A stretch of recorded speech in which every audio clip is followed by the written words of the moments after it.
choosing your niche and finding a focus for your channel. So maybe if you can just go through, we might not remember all the focus changes that you had, but just to help people understand how it's okay to choose a niche that's not right for you in the beginning. A lot of people find hesitate so much in choosing a very focused niche because they're so worried they will make the wrong decision. I mean, how did it feel in your journey? Just talk us through like where you started and then the small shifts you made to get to the amazing niche that you've got now. So with my niche in general, like I started with like about as broad as you can go. So I did like general self-help book reviews, and I didn't know if that was where I was going to be long term. Like I know that's a big niche and it's a lot of work to put each one of those videos out. Whereas I've gotten into my current niche with a lot of iterations on something I can put a video together in about 24 hours, from recording to editing to posting, with thumbnails and everything. So that's because I'm really competent in the area that I'm in. And like, I was still good with the book reviews. I think I was putting out useful content, but each one of them was such a big lift to get through. I think it's tough.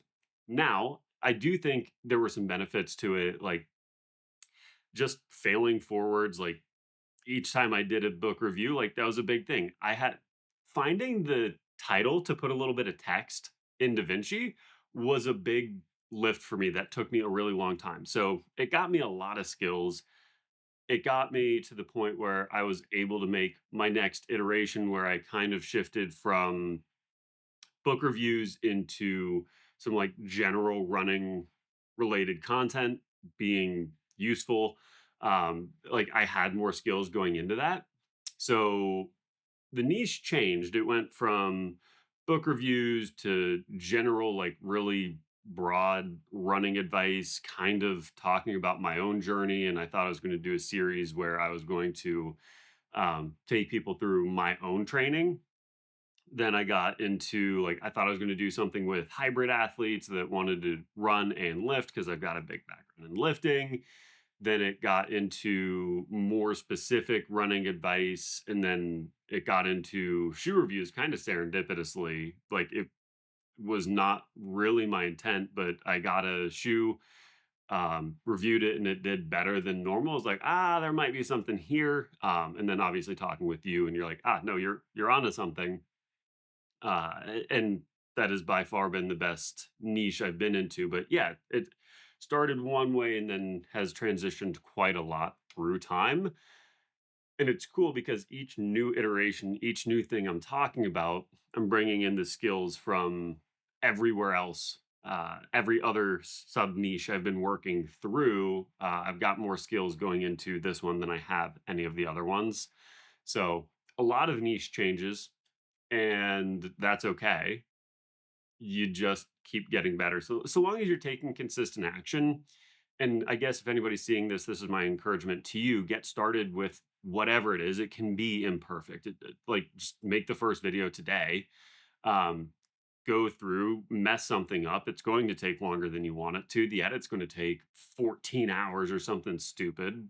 But if you do that, it's not going to take 14 hours the next time, and then you cut it down, and then it gets faster, and then it gets faster, and then it gets faster. So even if your niche isn't exactly where you want it to be, do the thing anyhow, make the progress, and then when you stumble into the thing that you really can be good at, it's going to make all the difference in the world.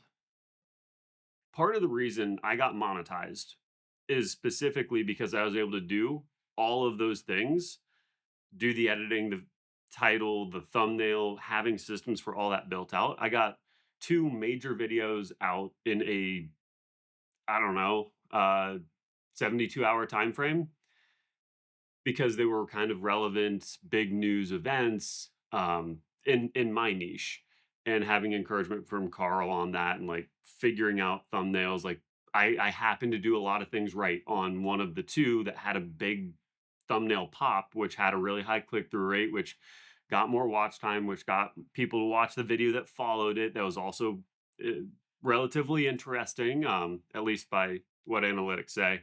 So a lot of that to say it doesn't matter where you're starting. If you're unsure, you just iterate along the way. So that was kind of a sidetrack and hopefully some encouragement for folks who might see this. But yeah, Carl, you've been immensely helpful in figuring that out and continuing to prompt me to work where I'm going. And it's like I have to feel good about the change and going into the different niche, but your constant pressure to work towards something and like you can probably see it because you've seen this macro wise a lot of times, but you seeing it and then slowly guiding instead of like forcing has made it easier. Like, you know, that I have to come to the conclusion that it's something different I need to talk about. So yeah, that's been pretty encouraging for me. Is just each shift has been useful and helpful and good in its own right. Very cool that you can see that now, Joe. Like if you can get that big picture, it's so nice to be able to see and reflect on. One thing I do want to ask you, in those first few videos that you made, where it was taking you 2 to 3 weeks before we introduced you to the video workflow and where you should be investing your time, did you ever think you could get to a place where you would be able to create two, probably of your best videos in a weekend? Did it ever feel like you would get there when, like at the start, you've got like 2 or 3 weeks and it's taking you to produce a video? Yeah, probably. Um, I'm generally a pretty big believer that we can grow and adapt as people. Um, but the how probably wasn't there. Like I could have from a general positive standpoint gone like, yeah, I'm sure that I could get there. I don't know what it would look like or how to do it. Or like where in the edits like I need to be putting my time and effort into. And paring it down and stripping it back and having a workflow plan kind of going in helps a whole lot. Um, so like yes, but how I think is the more important question. How do you go from not really knowing how to do it at all to being competent enough to have a plan and execute on it in a relatively short time frame? And then what advice would you give to someone who, I mean, you spoke about getting past trying to make the video perfect and rather get it done so that you can learn the skill. What advice would you give to someone who's at the start of their journey and they keep procrastinating or putting off a video because they're trying to make it perfect? How do they feel okay with shortening the timeline and like sticking to a schedule of publishing videos? Yeah, easiest thing in the world. Do a ghost channel. I am such a huge proponent of it. Nobody has to know it's you. Like, I promise nobody in your personal life is going to see your videos if you aren't like blasting it out towards them. Don't put it on Instagram. Don't put it on your Facebook that like I'm doing a YouTube channel if you're scared of it. If you like that and you have people around you who are supportive, then fantastic, do that. It's going to help the algorithm to make it grow faster. But if you're worried and you're procrastinating, it's because fear of judgment. And I have that too. It took me a long time before I told anybody what I was doing because I wanted to be better at it before I told people about it. So just start. It doesn't matter if it's imperfect, if nobody's going to see it that you know or directly care about. Face to cam is hard at first.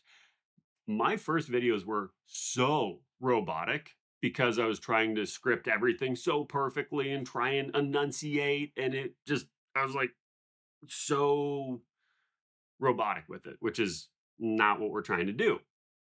Um, but you have to start there before you realize, oh, I can literally just talk at my phone and act like it's a person